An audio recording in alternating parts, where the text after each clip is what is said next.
Welcome to the third of 4 lessons on academic writing, helping you with your essay on A Streetcar Named Desire by Tennessee Williams. We're doing something slightly different this time with me voicing over this PowerPoint. I hope you enjoy this lesson as much as you've enjoyed the others.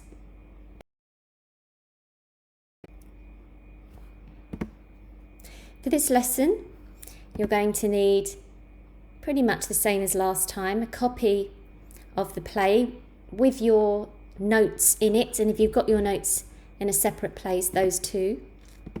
Pen to write with. An optional extra would be a green pen for revisions.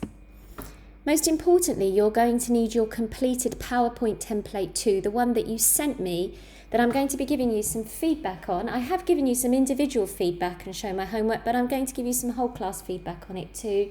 Please make sure that your completed PowerPoint template 2 that you sent me is open and you can switch to it. And you'll also need additional paper and an exercise book. I did promise that I'd give some shout outs, some feedback, and that's exactly what I'd like to do now. First of all, your beautiful claims, well, they really are beautiful. Not only are they relevant and interesting, they are phrased in beautifully sophisticated language. Girls, you've worked really hard on those, and they are coming along, excuse the pun, beautifully. I think also you used your knowledge of historical context very well in your planning. And I thought the quality of the supporting evidence that you used to support your beautiful claims was very good. Special shout out goes to Sade, whose planning was brilliant really, and there were very few things that I could tell you in my feedback to improve it.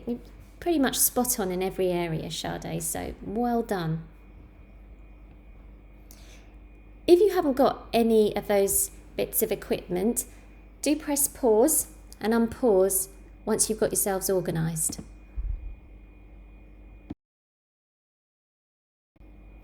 There's a quick do now, and it is based on some whole class feedback that I'd like to give you.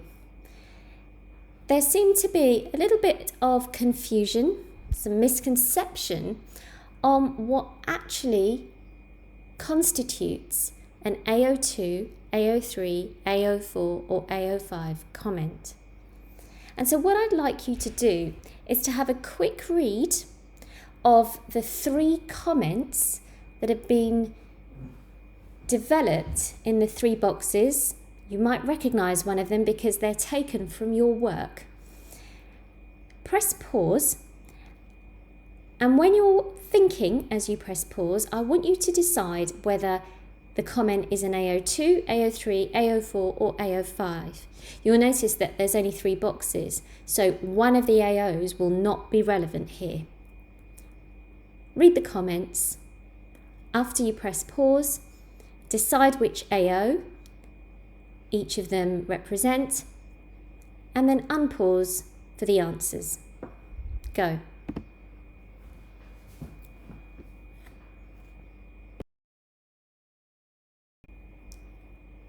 Here's your answers. You'll see in box 1, the comment about Blanche's hamartia perhaps being her lack of survival skills is of course an AO4 comment about the typicality of Streetcar as a tragedy. Moving on to box 2, that's clearly also an AO5 commentary where a feminist critique is being explored. Box 3 is an AO2 comment. It focuses on stage directions, which are of course an authorial method for Williams. And so the AO that wasn't addressed in any of these boxes was AO3.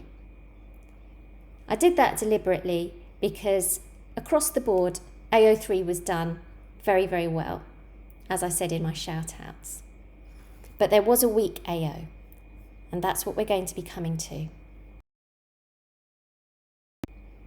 Just a reminder, of the analogy that I asked you to think about when you're thinking about an academic essay. I wanted you to see your beautiful claim and the supporting detail as the first slice of bread, if you remember. AO2 as the other essential component of literary analysis, which is the authorial method. And then inside the sandwich as a filling was either the choice of AO3, AO4 or AO5. Each paragraph needs to have AO3 or AO4 or AO5. And then across the 3 paragraphs of the main body of your essay, as long as each of the AOs, 3, 4 and 5, have been addressed at least once, then you've got a perfectly sufficient approach to your essay. Guess which AO was the problem? It's AO2.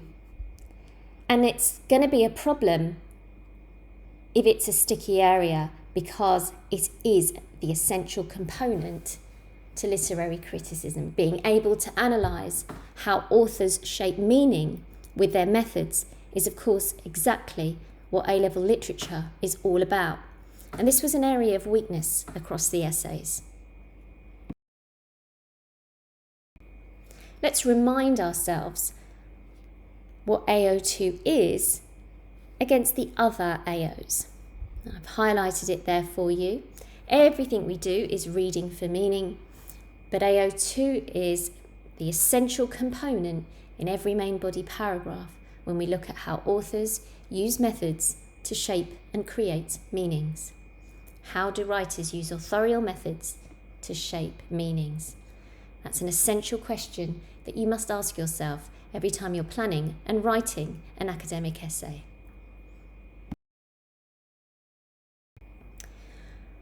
On this slide, I have copied and pasted some of the textual evidence that you have selected in your plans to support your beautiful claims. Evidence should be worthy of analysis. I've also added one of my own on there. Here's what I'd like you to do. With your writing pen, I'm going to pause in a moment, and when I do ask you to pause, I would like you to pick one of those quotations. If you recognise it as one of the ones that you used, do go for that one. And I want you to do a quick brainstorm, bullet points, notes, mind maps, whichever way suits you. Looking at that evidence, how can you draw out and comment on authorial methods that are used to shape meanings? So now we've got the AO1, we're now trying to make sure that our AO2 is as good. Press pause.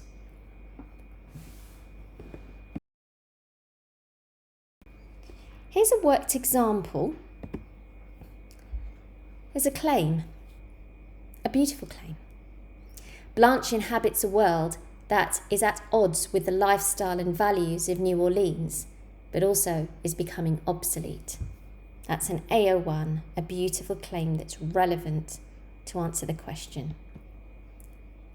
Also, as part of AO1, I need to find supporting evidence for that claim. And here I've taken it from some stage directions in scene 1. She is daintily dressed in a white suit with a fluffy bodice, looking as if she were arriving at a summer tea or cocktail party. Now, what's absolutely essential to come next is a strong analysis of the methods that Williams is using to shape meaning in that evidence. So here's the AO2 analysis as a worked example.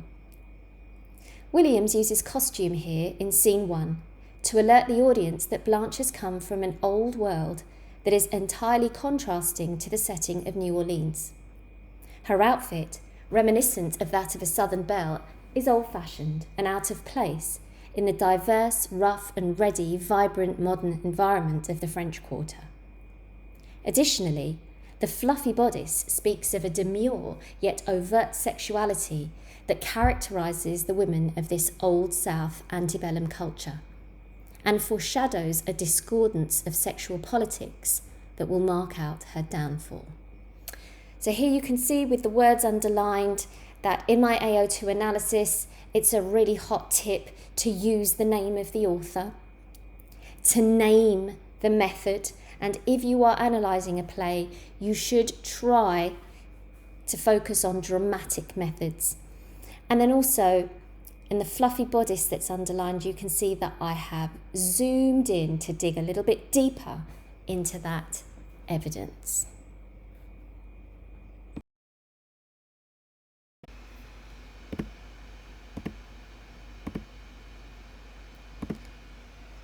If I decided to do an AO3 analysis to develop this main body paragraph, I would likely explore the significance of the Old South values of decorum and ancestry and compare them to the values of the setting that Blanche is finding herself in, which would have kind of risque values and much more relaxed lifestyle and ideals, an immigrant culture rather than the kind of aristocratic ancestry of the Old South.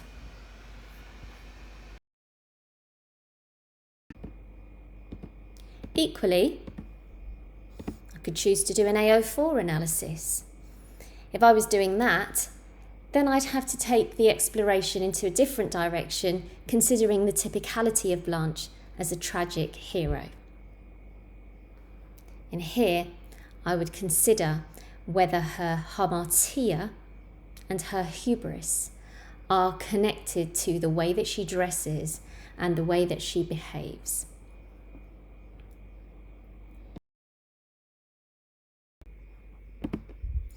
And of course, the third option could just as well be an AO5 interpretation, where you consider alternative interpretations. This could simply be what another reader would see from this evidence, a different view to the one that you've found. Or you could apply a theoretical perspective. The ones that we tend to work with in A-level English literature would be a Marxist, a feminist, or a psychoanalytical theoretical perspective. If you were going to look at it from a Marxist point of view, you would probably think about the class conflict that's presented, the way that Blanche presents herself as someone from the upper classes, the aristocracy of America, if you like, which clashes and has become very discordant with the idea of American dream and a meritocracy, where the working class should be able to achieve and have everything that the other classes have. From a feminist perspective, you can see that the way she's dressed emulates and reflects the damsel in distress stereotype, which is a patriarchal image of women. Or you might like to look into some of the other evidence that's nearby this evidence that shows that Blanche is displaying the first signs of some psychological disturbance. Mentally, she is very perturbed when she arrives in this scene, and her behaviour and her movements show that.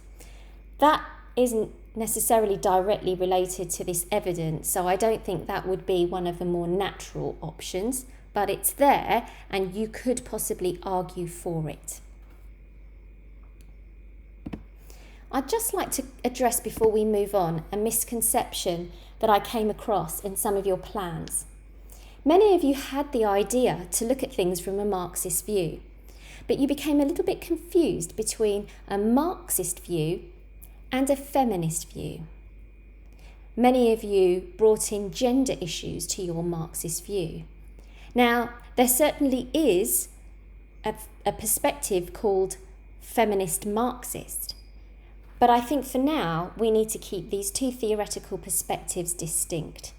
So when you're looking at things from a possible Marxist view, ask yourself whether you see a class conflict being played out. For a feminist perspective, of course, you are looking for gender issues, and for psychoanalytical theory, you are looking for issues of the mind where we see the interior life being highlighted and emphasised by a writer. So do be careful when you're applying those theoretical perspectives. So here we've got an outline of the plan that you sent to me, and here's a reminder of how that plan should look. You should have made a decision for each of your beautiful claims, main idea 1, main idea 2 and main idea 3, how you were going to take your AO1 plus AO2 analysis a little bit further. You can see here that the decision has been made to do an AO5 analysis in the first paragraph of the main body, an AO3 analysis for the second paragraph of the main body, and then what remains is AO4, so that's going to be the third paragraph of the main body. You make those decisions yourself, and as long as you're covering every AO across the main body once, then that's perfectly sufficient. So just some key points to reinforce. AO2 is essential, and it's the part that needs to be done well. In order to do that, you must keep selecting supporting evidence that's worthy and then analyse the authorial methods in that evidence. Some tips to do that are to mention the author's name, to mention the method that he or she has used, and to try to make sure that those methods are genre specific. In our case, dramatic methods. But of course you can comment on language elsewhere in the main body paragraph also. The second key point to reinforce is that at planning stage, you must make careful decisions about which claims are going to develop into AO3 or AO4 or AO5 commentaries. And remember that you only need to make one AO3, one AO4 and one AO5 commentary per essay. As long as it's been covered once, then it's done.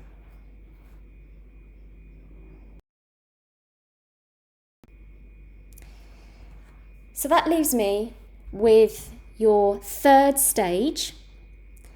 You're going to now have a go at writing up the main body of your essay, putting together the beautiful claims, the supporting evidence, the analysis of authorial method, and then moving on to the AO3 or AO4 or AO5 analyses that end each main body paragraph. Remember that content and expression are important for AO1, what you say and how you say it. I'm going to be asking you to submit your work with the deadline on Show My Homework. And then we've got one more lesson after that. And that's going to be on any scholarly revision. So anything that I have found in your draft that you send me that I think needs to be worked on, we'll do some improvement work, and then we'll focus on our next and final lesson on how to write an excellent conclusion. I hope this lesson has been useful. Thank you for your focus. I hope you enjoy writing your essays. I'm going to look forward to reading them.